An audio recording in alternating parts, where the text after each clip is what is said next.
On a bitter winter night in Boston, billionaire Nathan Prescott made a choice that changed everything. He offered a homeless woman shelter, but Lily wasn't just anyone. As their lives intertwined, secrets unraveled, danger loomed, and love sparked in the most unexpected way. Before we get into the story, comment below where in the world you are watching from today. Snow fell heavily outside the windows of Le Chateau, Boston's most exclusive restaurant. Inside, Nathan Prescott sat alone at his usual corner table, barely touching his steak as he stared at the empty chair across from him. "Can I get you anything else, Mr. Prescott?" the waiter asked, hovering nearby.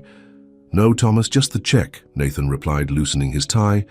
At 45, Nathan had everything money could buy. His investment firm managed billions in assets. His penthouse overlooked the harbor, and his face regularly appeared in Boston's business magazines. Yet tonight, like most nights, he dined alone. Thomas returned with the check. "Bad day at the office, sir?" Nathan forced a smile. "Just tired. The Hamilton merger is keeping me up nights."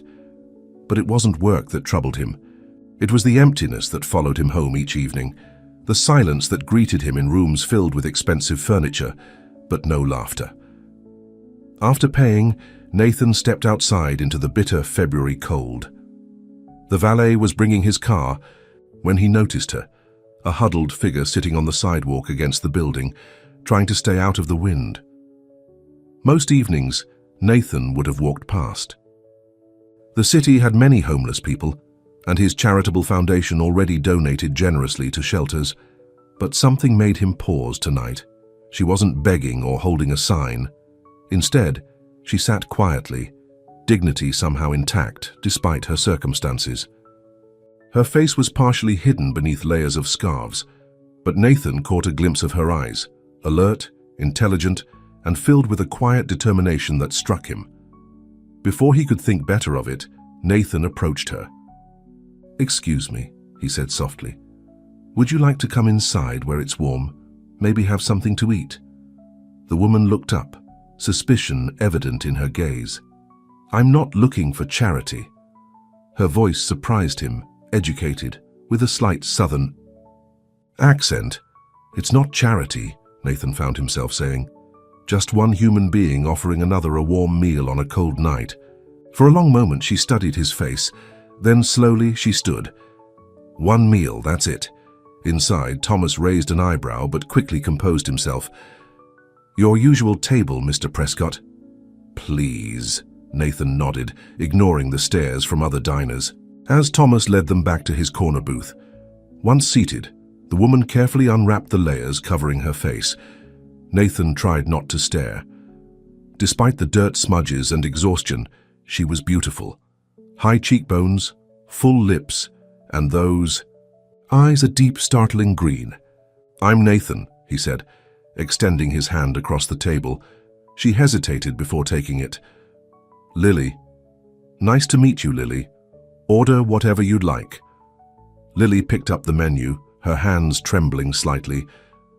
"I haven't seen prices like these since—" She stopped herself. "The pasta will be fine." "The pasta here is excellent," Nathan agreed, signaling Thomas. After ordering, an awkward silence fell between them. Nathan wasn't sure what had possessed him to invite this stranger to dinner. It was completely out of character. "Why are you doing this?" Lily finally asked, her fingers nervously tracing the edge of the tablecloth. Nathan considered the question. "Honestly, I'm not sure. Most people want something. I'm not most people." A ghost of a smile crossed her face. "Clearly." When their food arrived, Lily ate slowly, with the careful manners of someone who'd once known a different life. Nathan found himself intrigued. "How long have you been down?" he began. "On the streets," Lily finished. 8 months. Before you ask, no, it's not drugs or alcohol. I wasn't going to assume that. Everyone does." She took a sip of water. "Life can fall apart remarkably fast when the wrong person decides to destroy you." The bitterness in her voice was unmistakable. "I understand more than you might think," Nathan said quietly. Lily's eyes met his. "Do you?" Before he could respond, she excused herself to the restroom. Nathan watched her go, wondering about her story. When she returned, he made a decision that surprised even himself. Lily, I have a spare guest apartment in my building. It's sitting empty. You could stay there tonight, get out of the cold, have a proper shower. Her guard instantly went up. I told you I'm not looking for... It's not what you're thinking, Nathan interrupted. The apartment has its own entrance. You'd have complete privacy. I wouldn't expect anything in return. Why would you offer that to a complete stranger? Nathan ran a hand through his salt and pepper hair. Because it's 15 degrees outside. And dropping. Because you seem like someone who's had a run of bad luck, not bad choices. And because I have the means to help without it costing me anything. Lily studied him for what felt like an eternity. One night, she finally said. And I leave in the morning. Deal. The drive to Nathan's building was silent. He parked in the underground garage and led her to a private elevator that opened directly into a small but luxurious apartment. The bathroom's through there, Nathan pointed.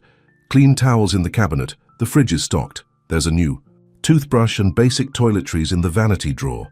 Lily stood in the center of the room, looking overwhelmed. This is your idea of a guest apartment? Nathan shrugged.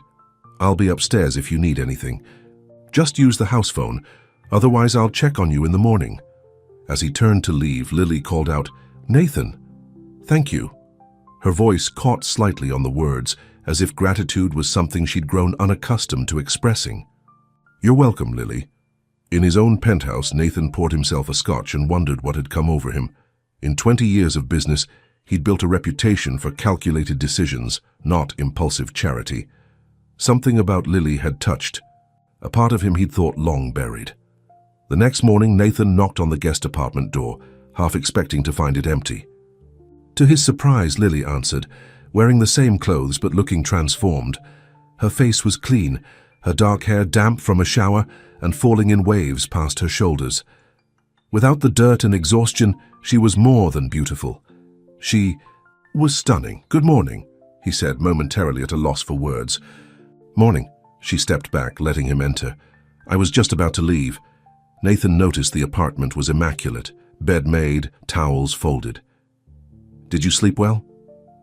Better than I have in months. Lily gathered her few belongings. Thank you. For your kindness, Nathan. Not many people would do what you did. Don't go, he said suddenly. Lily froze. Excuse me? I mean... Nathan collected himself. I have a proposition for you, a job offer. Her expression grew wary. What kind of job? My housekeeper quit last month. The position comes with room and board, a different apartment than this one, but in the building. It would give you a chance to get back on your feet. You don't know anything about me. I know you kept this place cleaner than my service does. I know you have good manners and education. The rest, you can tell me if and when you want to. Lily laughed without humor. I could be anyone, a thief, a murderer. Are you? No, but then what's the problem? Lily shook her head. Why are you really doing this, Nathan? Nathan considered his answer carefully. Because 20 years ago, someone gave me a chance when I needed one. Maybe it's time I paid it forward. She seemed to battle with herself. I can't accept charity. It's not charity, it's a job. With a proper contract and salary, you'll earn every penny. After a long moment, Lily nodded. 1 month, trial basis. Deal. Nathan extended his hand. As they shook on it, neither realized that their lives had just changed forever. Across town, in a luxurious office overlooking Boston Harbor, Victor Harrington hung up the phone with a satisfied smile. His private investigator had finally found her. Have you located our missing bird? Asked Regina Harrington, entering her husband's office without knocking. Victor swiveled his chair to face his wife. Indeed I have. Our dear Lily has been hiding right here in Boston all along. Regina's perfectly Botoxed face couldn't fully express her disdain. That little gold digger thought she could take what's ours and disappear. I want everything back. Patience, my dear. Victor smiled coldly. First, let's find out what she's done. With the evidence. Then we can deal with her. Permanently. Regina's red lips curved into a cruel smile. She never should have crossed the Harringtons. No, Victor agreed, gazing out at the snow-covered city. And she's about to learn exactly what that means. Meanwhile, back at Nathan's building, Lily unpacked her meager possessions in her new apartment. Her hand trembled as she removed a small flash drive from a hidden pocket in her backpack. "They can't find this," she whispered, to herself. No matter what. She looked around for a hiding place, finally settling on a small tear in the underside of the sofa cushion. Pushing the drive deep inside, she took a deep breath. For the first time in months, Lily allowed herself to feel a flicker of hope. But she knew better than most how quickly hope could be shattered. Nathan Prescott seemed different from other wealthy men she'd known. But then again, so had Victor Harrington, until he'd shown his true colors. 1 month, she reminded herself. Just long enough to figure out my next move. But as she glanced out the window at the Boston skyline, Lily couldn't help wondering if she'd just made another terrible mistake. 2 weeks passed quickly. Lily settled into her role as Nathan's housekeeper with unexpected ease. Each morning, she arrived at his penthouse at precisely 8 o'clock to prepare his breakfast. "You don't have to cook for me," Nathan had insisted on her first day. The job description was just cleaning and organizing. Lily had simply smiled. "I enjoy cooking. Besides, you're too thin. Someone needs to make sure you eat properly." Today, as Nathan entered the kitchen, the smell of fresh coffee and blueberry pancakes filled the air. He paused in the doorway, watching as Lily moved confidently around his kitchen. She wore simple black pants and a blue blouse she'd purchased with her first paycheck. With her hair pulled back in a loose ponytail, she looked worlds away from the woman he'd found on the street. "Good morning," he said, finally announcing his presence. Lily turned and smiled. "Morning. Coffee's ready." As Nathan sipped his coffee, at the kitchen island, he found himself studying her face. In 2 weeks, he'd learned little about her past. She deflected personal questions with practiced ease, changing the subject or asking about his day instead. "These pancakes are incredible," he said between bites. "Where did you learn to cook like this?" "My grandmother," Lily answered, surprising him with an actual response. She believed every Southern woman should know her way around a kitchen. "So you're from the South?" Lily nodded. "Georgia. But I haven't been back in years." It was the most personal information she'd shared since arriving. Nathan wanted to ask more but feared closing the small window she'd opened. Instead, he glanced at his watch. "I have a charity event tonight, the annual Children's Hospital Gala. I saw the tuxedo laid out. I'll have it pressed before you leave." "Actually," Nathan hesitated, "I was wondering if you might want to attend." Lily froze, dishcloth in hand. "As your housekeeper?" "As my guest," he clarified. "These events are unbearably dull without company. I don't have anything appropriate to wear to something like that. There's a boutique downstairs in the building. They'll put anything you choose on my account." Lily shook her head. "Nathan, I can't accept that. It's too much. Consider it a bonus for saving me from Mrs. Peterson's agency. They wanted to charge me double what I'm paying you, and none of their housekeepers could make pancakes like these." His attempt at humor fell flat as Lily's expression grew serious. "Why are you really doing this?" she asked quietly. Nathan set down his coffee cup. "Because I enjoy your company, Lily. It's as simple as that." Their eyes met, and for a moment, neither spoke. Then Lily looked away. "I'll think about it," she said finally, turning back to the sink. Nathan recognized the dismissal and stood to leave. At the doorway, he paused. "Lily, everyone deserves a second chance at happiness, even you." After he left for work, Lily sat heavily on a kitchen stool, Nathan's words echoing in her mind. Happiness seemed like a luxury she couldn't afford, not with Victor and Regina hunting for her. The smart move would be to decline the invitation, keep her head down, save her money, and prepare to move on.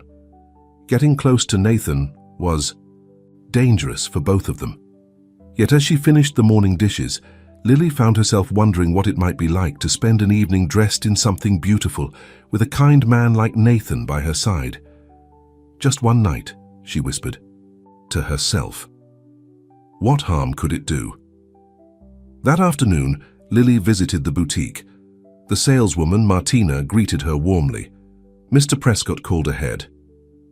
"Let's find you something spectacular." After trying on several dresses, Lily stood before a mirror in a floor-length emerald gown that matched her eyes. The simple, elegant design highlighted her slender figure, while the color brought warmth to her face. "This is the one," Martina declared. "You look breathtaking." For the first time in months, Lily felt a flicker of her old confidence return. "I'll take it." Back in her apartment as she prepared for the evening, Lily's thoughts turned dark. Was she being foolish? Victor had connections everywhere. A charity gala would be exactly the sort of event his friends might attend. Her hand hovered over the phone, ready to call Nathan and cancel. Then her eyes fell on the sofa, where the flash drive remained hidden. The evidence it contained was her only protection and her purpose. "One night," she repeated firmly. Then back to the plan. When Nathan knocked on her door that evening, he wasn't prepared for the vision that greeted him. Lily's hair fell in soft waves around her shoulders, her makeup subtle but enhancing her natural beauty. But it was her eyes that captured him, bright with a confidence he hadn't seen before. "You look—" Nathan struggled to find appropriate words. "Absolutely stunning." Lily blushed. "Thank you. You clean up pretty well yourself." As they rode in Nathan's car to the hotel, Lily grew quieter, tension evident in her clasped hands.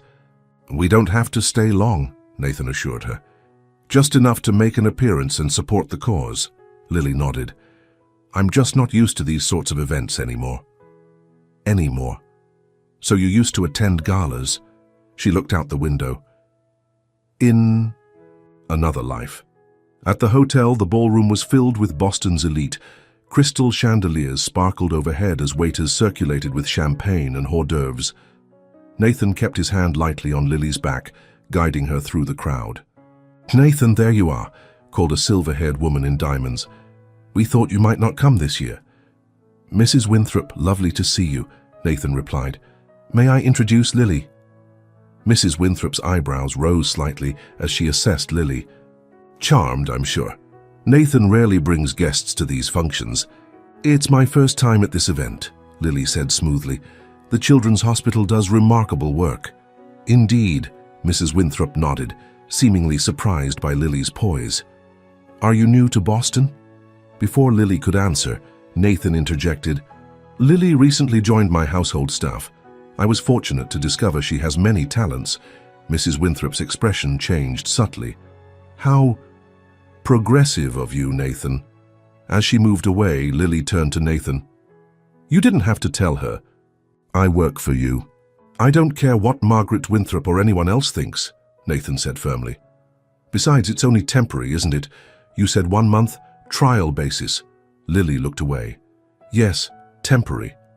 The evening progressed pleasantly enough. Lily proved adept at small talk, and Nathan found himself relaxing in her company. During dinner, she charmed the banker seated next to her with her knowledge of the stock market. "You continue to surprise me," Nathan commented as they moved to the dance floor after dinner. "Where does a housekeeper learn about municipal bonds?" Lily tensed in his arms. "I read a lot." As Nathan guided her around the floor, Lily gradually relaxed into his embrace. The music, the champagne, and Nathan's steady presence combined to lower her guard. "This is nice," she murmured, her head resting briefly against his shoulder. "Yes," Nathan agreed, tightening his arm around her waist. "It is." From across the room, a man watched them intently. James Wilcox, Victor Harrington's associate, pulled out his phone and quietly snapped a photo of the couple. Then he slipped out to make a call. "It's her," he said into the phone. "She's with Nathan Prescott." Victor Harrington's voice came through, crisp and cold. "Interesting. Prescott's investment firm manages some of our competitors' funds. What's her relationship to him?" "They seem close. Dancing, laughing. Find out more. Don't approach her yet. I want to know what she's told him." "Understood." Back on the dance floor, Nathan felt Lily suddenly stiffen. "What's wrong?" he asked. "Nothing," she said quickly. I think I need some air." He led her to a balcony overlooking the city lights. Outside in the cool night air, Lily took several deep breaths. "Better?" Nathan asked, concerned. Lily nodded, but her eyes scanned the crowded ballroom through the glass doors. "I thought I saw someone I knew. It's nothing." "Lily," Nathan said softly, turning her to face him. You don't have to tell me what you're running from, but I want you to know that you're safe with me." Their eyes met, and for a brief moment Lily allowed herself to believe him. Nathan's face was close to hers now, his expression open and sincere in a way few men's had ever been with her. Slowly, he leaned forward. Their lips met in a gentle kiss that sent unexpected warmth spreading through Lily's chest. When they parted, she felt breathless and confused. "I'm sorry," Nathan said. "I shouldn't have—" "No," Lily interrupted. "Don't apologize, it's just complicated." "I have time to hear complicated," he said. Lily looked up at him, wanting desperately to trust someone after months of isolation. "Nathan, there are things about me you don't know. Things that would make you regret getting involved. Try me." Before she could respond, Nathan's phone rang. He glanced at it apologetically. "It's my assistant. I need to take this. It might be about the Tokyo market opening." As he stepped away to take the call, Lily watched him, conflict evident on her face. The kiss had awakened feelings she'd thought were dead. Hope, desire, possibility. But those feelings were dangerous luxuries. Nathan returned, looking troubled. "I'm sorry, but there's an emergency at the office. I need to go in." "Of course," Lily said, relieved for the interruption yet disappointed. "My driver can take you home and I'll catch a cab to the office." "I don't mind waiting," she offered. Nathan shook his head. "This could take hours, but rain check on our conversation?" Lily nodded, knowing the moment had passed, perhaps for the best. In the car heading home, Lily touched her lips, still feeling the gentle pressure of Nathan's kiss. For the first time in months, she'd felt something beyond fear or determination. It terrified her.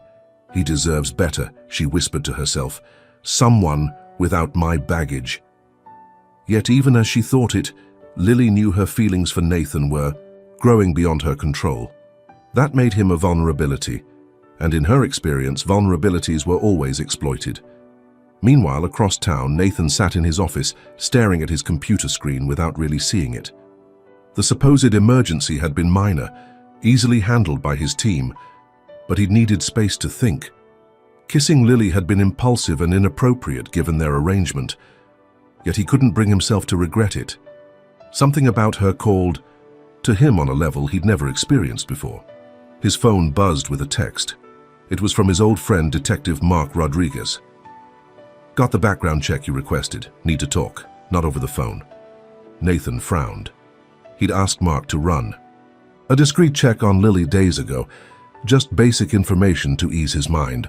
The cryptic response suggested he'd found something concerning. Should he meet with Mark?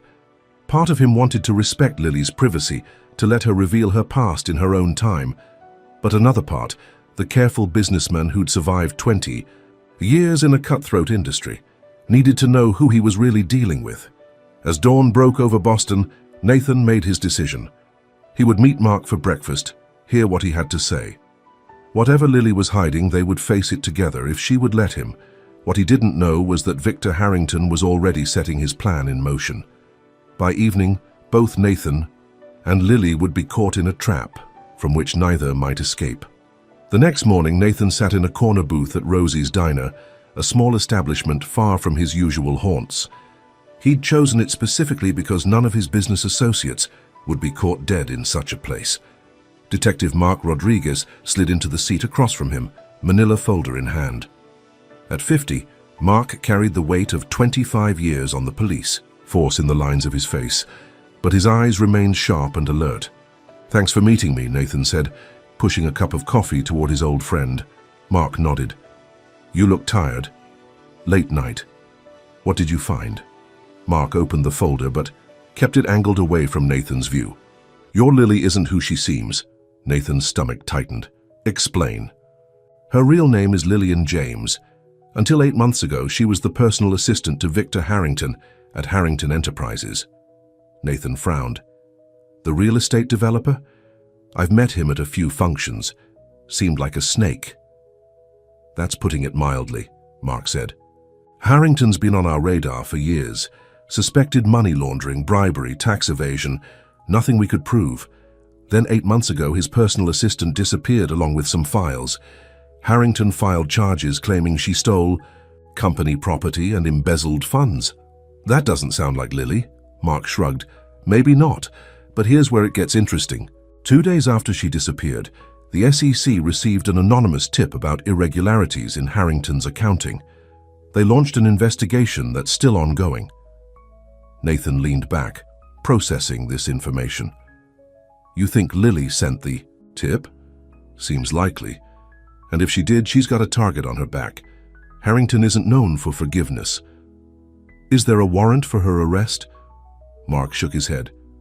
The embezzlement charges were quietly dropped last month. My guess? They were fabricated to begin with. But Harrington's still looking for her, and not through legal channels. He slid a photograph across the table. Victor Harrington standing with an elegant, cold-looking woman.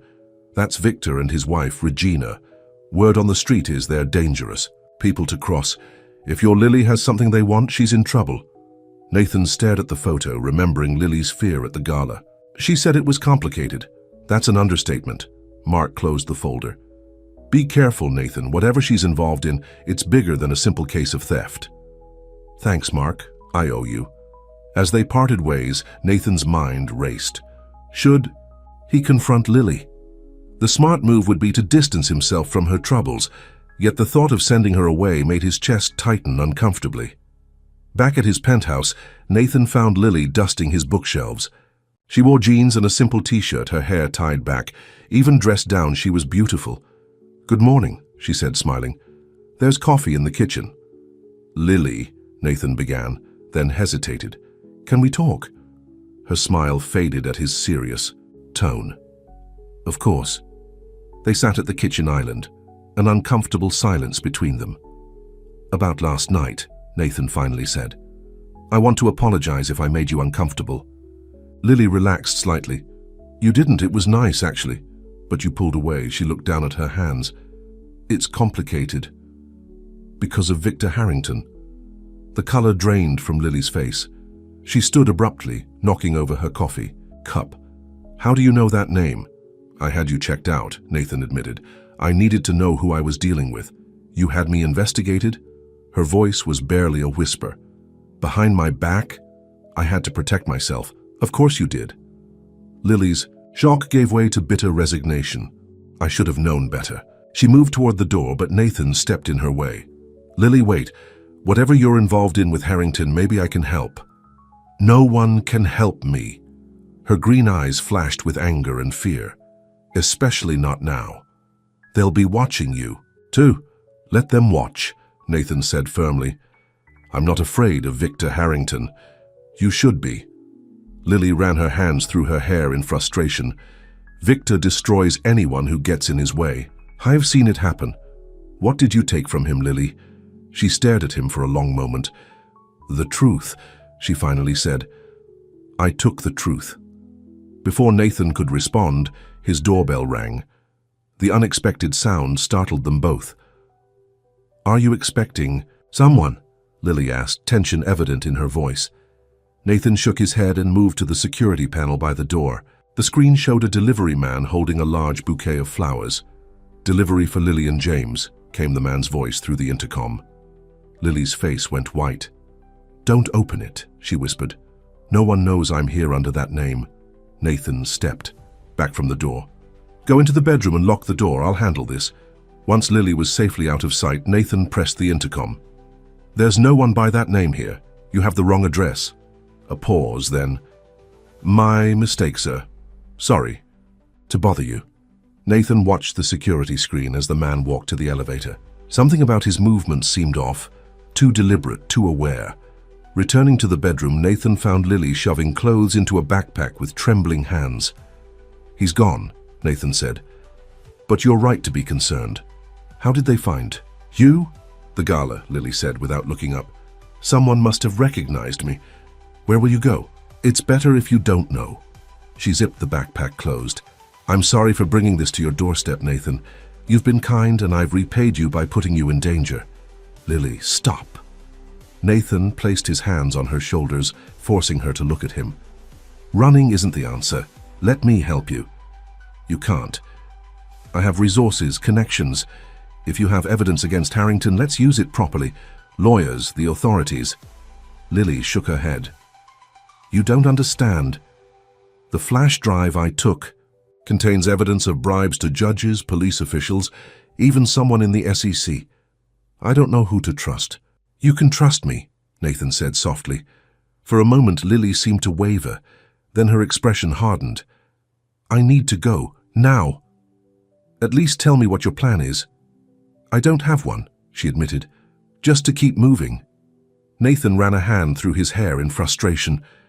That's not a plan, that's a death sentence. Harrington will find you eventually. Before she could respond, Nathan's phone rang. The screen showed his office number. Prescott, he answered. His assistant's voice came through, tense and hurried. Mr. Prescott, there are 2 police officers here with a warrant to search your office. They're asking about a woman named Lillian James. Nathan's eyes met Lily's. Tell them I'll be there in 20 minutes. He hung up and quickly explained the situation to Lily. They're at my office with a warrant. It won't be long before they come here. Lily sat heavily on the bed, defeat written across her face. It's over then. Not necessarily. Nathan paced the room, thinking rapidly. The flash drive. Where is it? Hidden in my apartment, in the sofa. Get it. Pack only what you absolutely need. Meet me in the garage in 10 minutes. Lily looked at him in confusion. What are you going to do? Something very stupid, probably. Nathan gave her a grim smile. But I'm not letting Harrington win that easily. While Lily went to retrieve the flash drive, Nathan made several quick phone calls. First to his lawyer, instructing him to stall the police. Next to his pilot, ordering the company jet prepared for immediate departure. Finally to his bank, arranging for a substantial cash withdrawal to be delivered to the airfield. In the garage, Nathan transferred their bags to his least conspicuous car, a black SUV with tinted windows. When Lily arrived, the flash drive clutched. Tightly in her hand, he was already behind the wheel. Where are we going? She asked as she slid into the passenger seat. My family has a cabin in Vermont. It's remote, registered under a holding company. We'll be safe there while we figure out our next move. Nathan, you don't have to do this. This is my problem, not yours. He turned to look at her, his expression serious. The moment they came to my office with a warrant, it became my problem too. Besides, I'm not doing this just for you. What do you mean? If Harrington is as corrupt as you say, bringing him down is the right thing to do. I've spent my career playing by the rules while men like him cheat the system. It's time someone stood up to him. Lily studied his face. You barely know me, why risk everything? Nathan started the engine. Maybe I'm tired of playing it safe. Maybe I see something in you worth fighting for. Or maybe I just really don't, like Victor Harrington. As they drove out of Boston, Lily stared out the window at the city disappearing behind them. I never meant to drag you into this. You didn't drag me anywhere. I jumped in with both feet. Nathan reached over and took her hand. Whatever happens, we'll face it together. The warmth of his hand around hers felt like an anchor in the storm of uncertainty. For the first time in months, Lily allowed herself to believe that maybe, just maybe, she wasn't alone anymore. Meanwhile, in his office overlooking the harbor, Victor Harrington slammed his fist on his desk. What do you mean they're gone? He shouted into the phone. James Wilcox's voice came through, apologetic and nervous. The police arrived at Prescott's office, but he wasn't there. His apartment is empty too. Find them! Victor's face reddened with fury. That flash drive cannot reach the authorities. Use whatever resources necessary. Yes, sir. What about your contact at the police department? He's already issued the warrant. He's done his part. Now do yours before I find someone more competent. As Victor hung up, Regina entered the office, elegant as always in a designer suit. Problems, darling? Our little bird has flown again. With Prescott's help. Regina's perfectly manicured nails tapped against the desk. Nathan Prescott? Interesting. I wouldn't have thought he had it in him. He's always been a self-righteous prig, Victor muttered. But he's making a serious mistake getting involved with our former employee. Perhaps we can use this to our advantage, Regina suggested. Prescott has his own reputation to protect. His investment firm manages billions in assets. A scandal could destroy him. Victor's expression slowly changed from anger to calculation. "You're right. If we can't catch them, we'll make them come to us." How? By attacking what Prescott values, most his precious reputation. The next morning, as Nathan and Lily arrived at the secluded cabin in Vermont, the Boston Herald published a front-page story. Top investment manager flees with embezzlement suspect.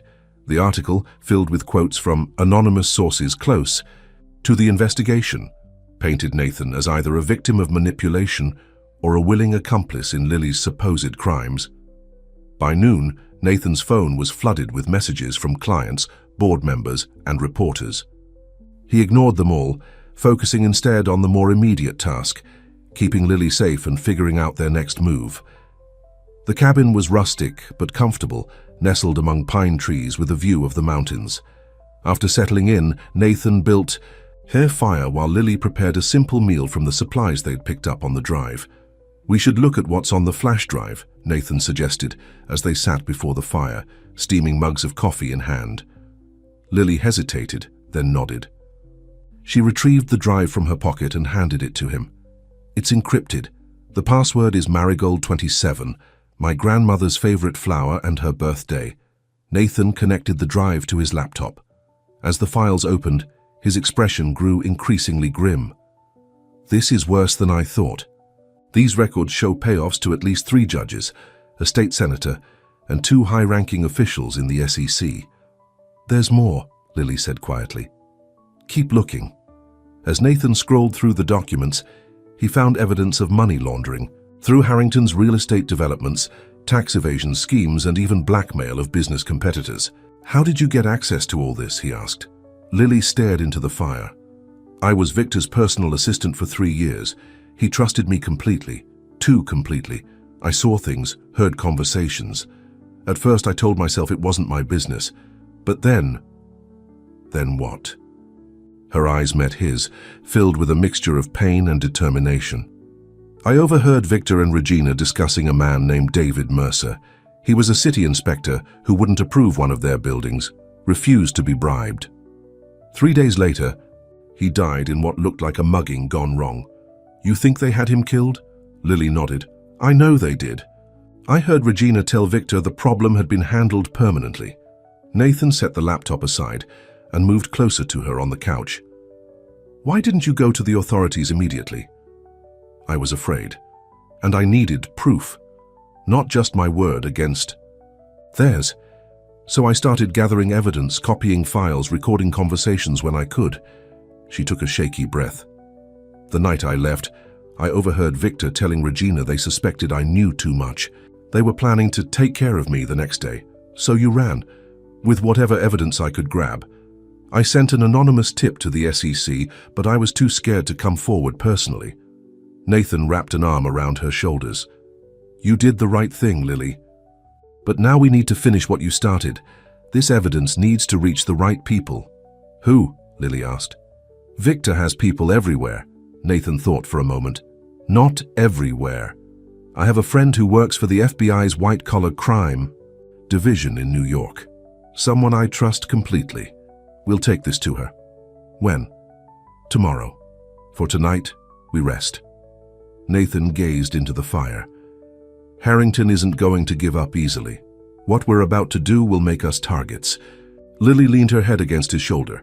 "I've been a target for 8 months. It's almost a relief not to be running alone anymore." As the fire crackled and night fell over the mountains, Nathan and Lily sat in comfortable silence. Outside, the first snowflakes of an approaching storm began to fall, covering their tracks and cloaking the cabin in winter's protective embrace. But their moment of peace was fleeting. In Boston, Victor Harrington was setting in motion a plan that would force them out of hiding, a plan that targeted not just Nathan's reputation, but his entire life's work. And in the shadows of the forest, unnoticed by either Nathan or Lily, a dark figure watched the cabin, phone in hand, reporting their location to those who would pay handsomely for the information. The storm was coming in more ways than one. Dawn broke over the Vermont mountains, painting the snow-covered landscape in shades of pink and gold. Inside the cabin, Nathan woke to find Lily already up, staring out the window with a cup of coffee in her hands. "You're up early," he said, joining her. "I couldn't sleep." She turned to face him, her expression troubled. "I checked the news. They're calling you a fugitive, Nathan. Your company's stock dropped 15% yesterday." Nathan took a deep breath. "I expected something like this. Harrington's trying to smoke us out." "It's working," Lily said quietly. "Your entire life is falling apart because of me." "No." Nathan's voice was firm. "Because of him, there's a difference." He checked his phone, finding dozens of missed calls and messages. One text from his lawyer caught his attention. "Board emergency meeting today, voting to remove you as CEO. Call immediately." "I need to make a call," Nathan said, showing Lily the message. She nodded. "I'll give you some privacy." Once she had stepped into the kitchen, Nathan dialed his lawyer, Richard Goldman. "Nathan, where the hell are you?" Richard demanded without preamble. "The board is in panic mode. Your disappearance looks terrible, especially with the allegations about the woman you're with." "Those allegations are false," Nathan replied calmly. "Victor Harrington is behind all of this." "Harrington?" Richard sounded confused. "What does he have to do with anything?" Nathan explained the situation as succinctly as possible. Lily's discovery of Harrington's corruption, the evidence on the flash drive, the danger they were both in. "Jesus," Richard breathed when Nathan finished. "You've stepped in at this time. I need you to buy me time with the board, just 24 hours. They're voting at noon, Nathan.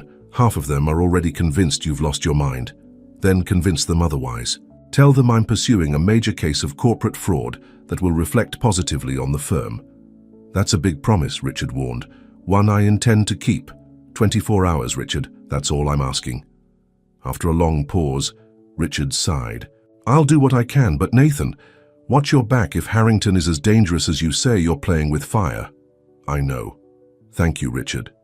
As Nathan ended the call, he noticed Lily standing in the doorway, her face pale. "You should go back," she said. "Salvage what you can. I'll take the evidence to your FBI contact myself." Nathan shook his head. "Not a chance. We stick together."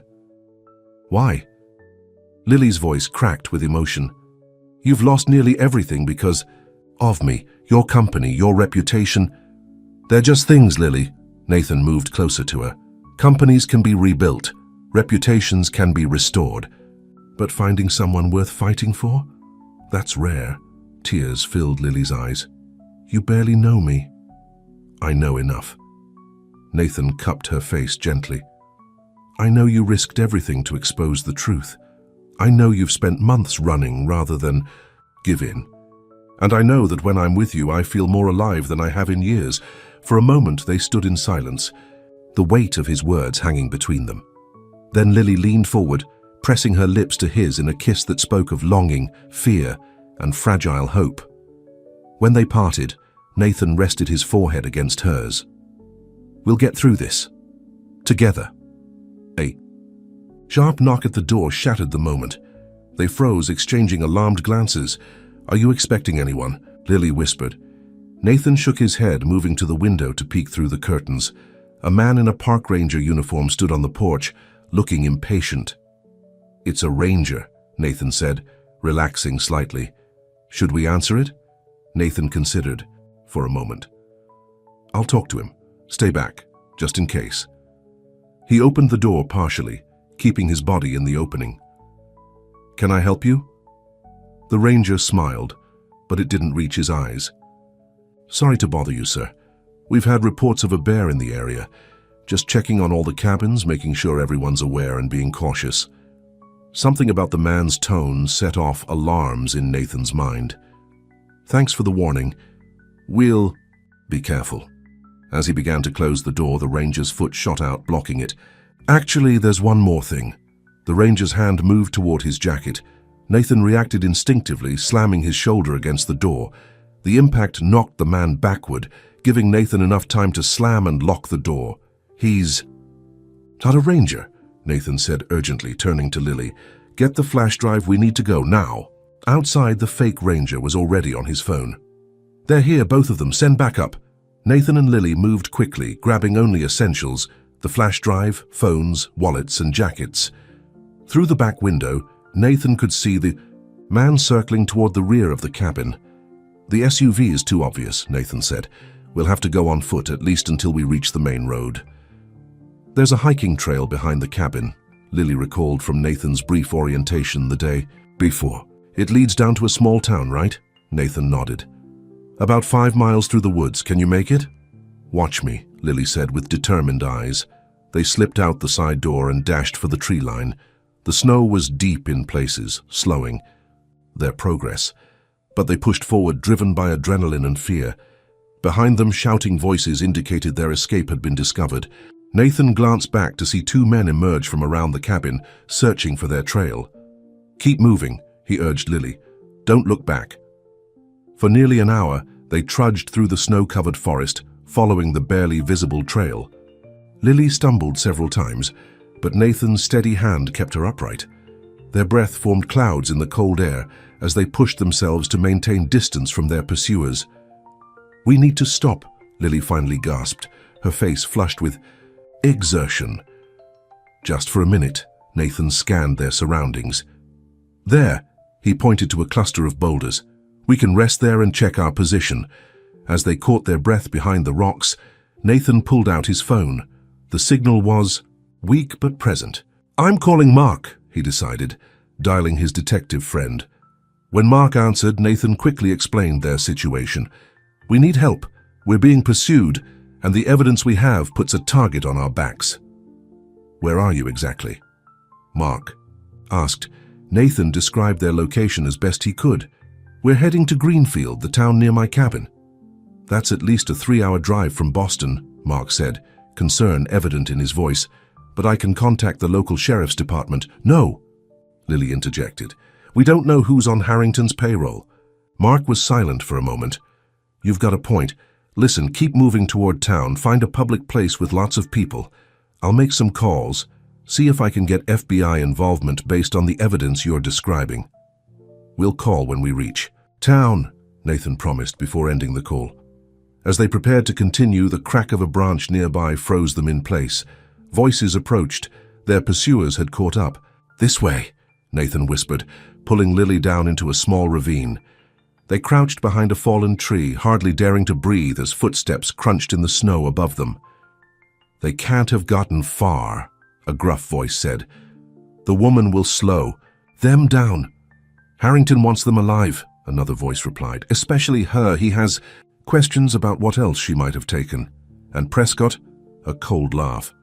He didn't specify what condition Prescott needs to be in, just alive enough to sign some papers. The footsteps moved away, continuing along the main trail. Nathan and Lily exchanged glances, both understanding the implication. These weren't just hired thugs, they were sent to bring them back to Harrington. We need to get off the trail, Nathan whispered. They're expecting us to head straight for town. Lily nodded. But then where do we go? Nathan thought for a moment. There's an old hunting lodge about 2 miles east of here. My father used to take me there. It's not much, but it might have a radio or phone we could use. Lead the way, Lily said, her determination renewed. They set off perpendicular to the main trail, pushing through untouched snow and dense undergrowth. The going was harder without a path, but the knowledge that they'd thrown off their pursuers, at least temporarily, drove them forward. After an exhausting hour, they spotted the lodge. A small, weathered structure nestled among tall pines. Appeared deserted, snow piled undisturbed against its walls. Stay here, Nathan instructed, leaving Lily concealed in the trees while he approached cautiously. After confirming the lodge was empty, he waved her forward. Inside was cold and musty, but intact. A basic ham radio sat on a shelf along with emergency supplies. Does that thing work? Lily asked, pointing to the radio. Nathan examined it. It seems to have power. Let me try. While Nathan worked on the radio, Lily took stock of their supplies. A first aid kit, some canned food, matches and blankets. Basic necessities that suddenly seemed like treasures. I've got something, Nathan announced after several minutes of adjustments. Emergency channel, someone might hear us. He spoke clearly into the microphone, identifying himself and explaining their situation without specifics. We need urgent assistance. 2 people stranded with individuals in pursuit. Location: Ridgeline Hunting Lodge, Green Mountain Area. After repeating the message several times, a crackling response came through. Message received. Assistance in route. Approximate ETA 30 minutes. Remain at location. Relief washed over them.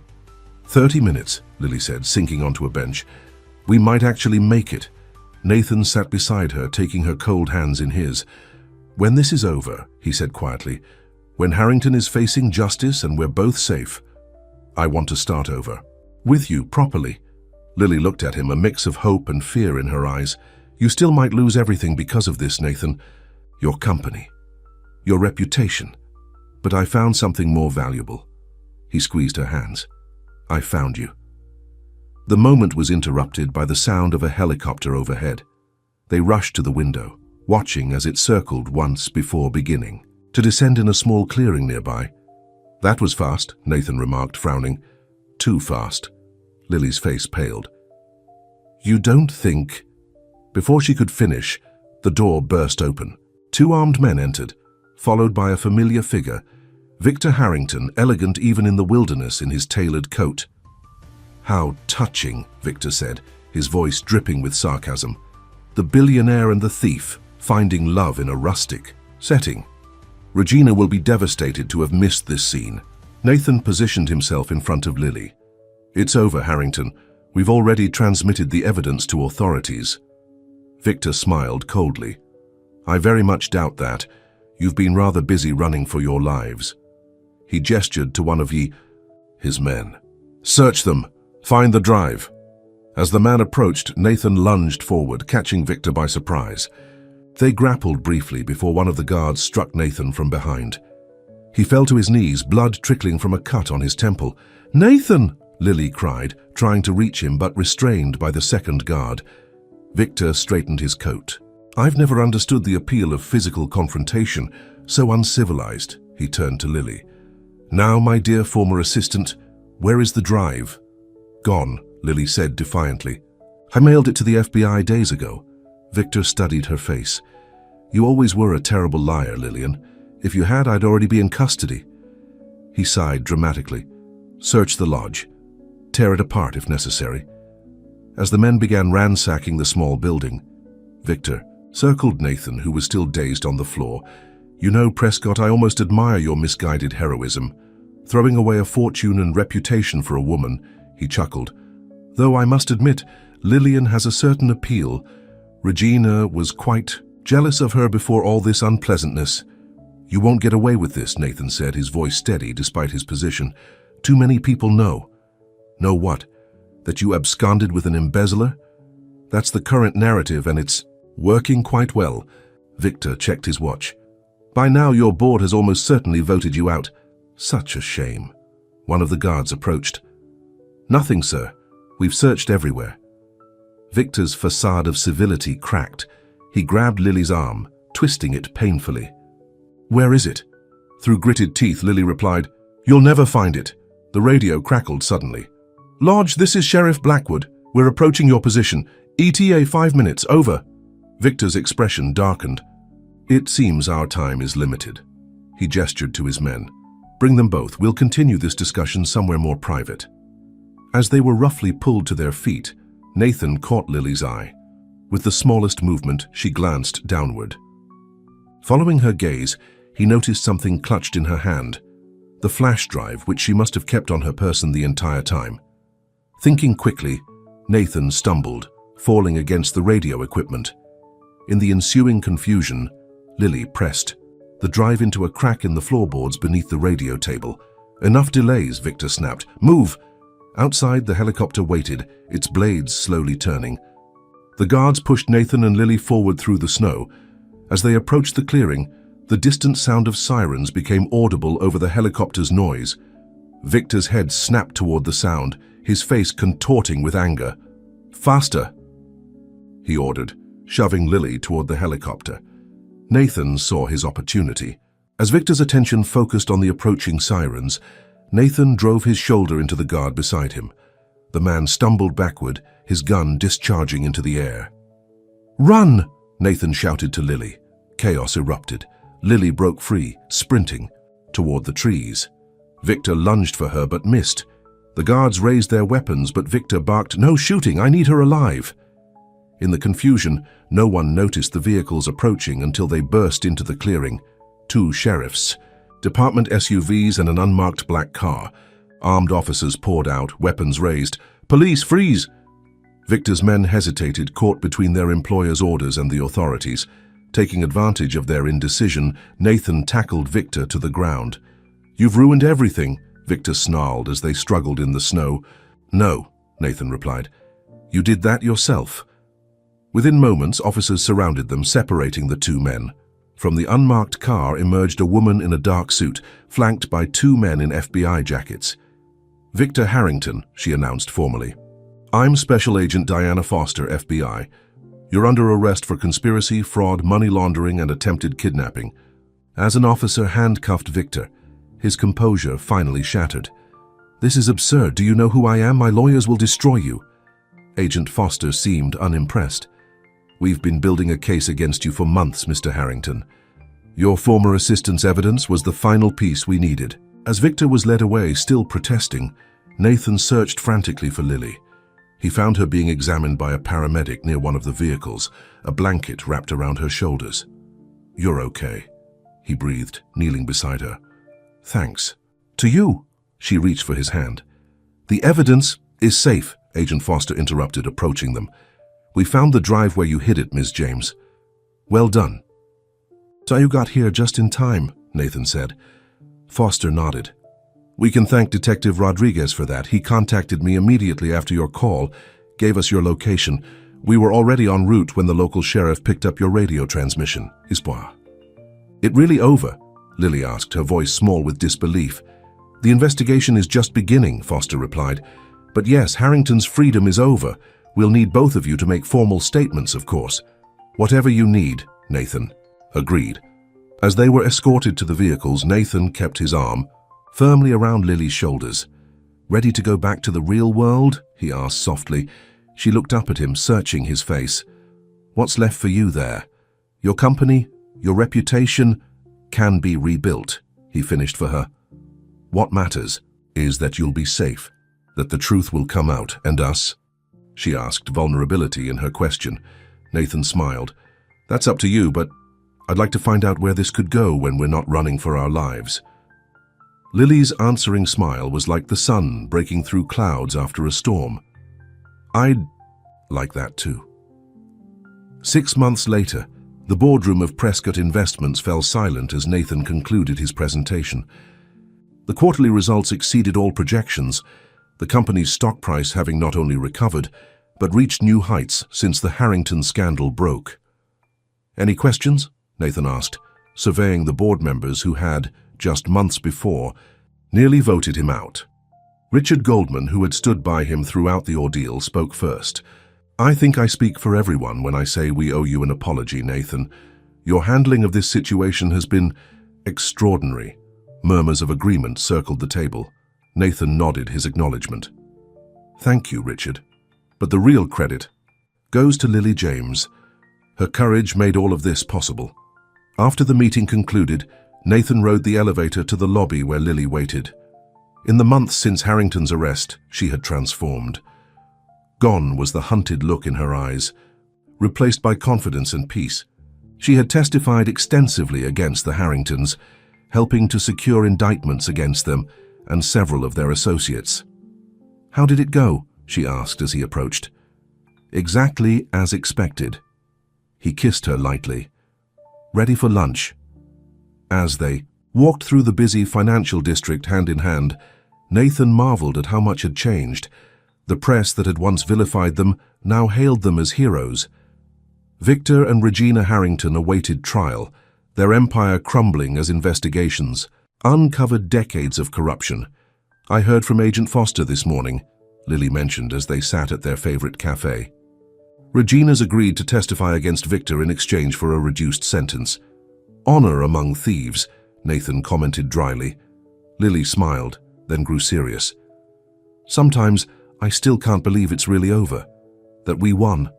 Believe it." Nathan reached across the table, taking her hand. Though I did win something far more valuable than just the case. Oh, and what's that? Instead of answering, Nathan reached into his pocket, producing a small velvet box. Lily's eyes widened as he opened it, revealing a diamond ring that caught the sunlight streaming through the window. "I found my greatest treasure the night I found you," he said softly. "Not what you had or what you knew, but who you are, your courage, your heart. I don't want to spend another day wondering if you'll disappear again." Tears filled Lily's eyes as he continued. "Lily James, will you marry me?" Her answer was immediate, her voice clear and certain for the first time in so long. "Yes, yes, I will." As he slipped the ring onto her finger, Nathan felt a completeness he'd never known in all his years of success. Together they had faced down corruption and danger, had nearly lost everything, only to discover that what truly mattered couldn't be taken away. The treasure of finding someone who saw past wealth and status to the person beneath. Outside the Café Boston continued its busy pace, unaware of the small miracle happening at a corner table.